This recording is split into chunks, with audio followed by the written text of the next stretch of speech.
Hello guys, सर्वात आधी आपण 2 टेबलस्पून शेंगदाणे भाजून घेऊया। शेंगदाणे भाजून झाले। 1 टेबलस्पून तीळ टाकूया, तेही हलकेसे असे रोस्ट करूया। त्याबरोबरच 2 लाल मिरच्या टाकूया आणि हेही परतून घेऊ।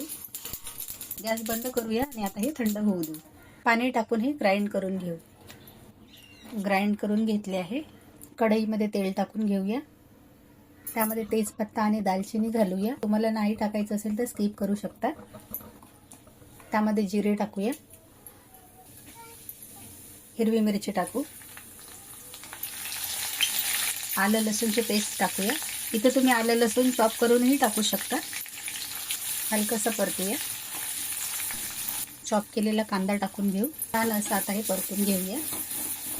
कांदा छान लालसर होईपर्यंत परतून घेऊया।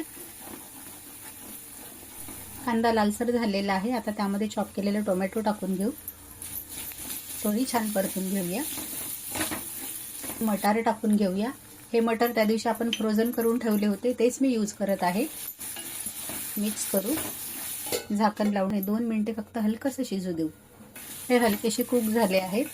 तर यामध्ये लाल तिखट आणि हळद टाकून घेऊ, धना पावडर, थोडंसं ब्लॅक पेपर पावडर, चवीनुसार मीठ टाकू आणि हे परतून घेऊ।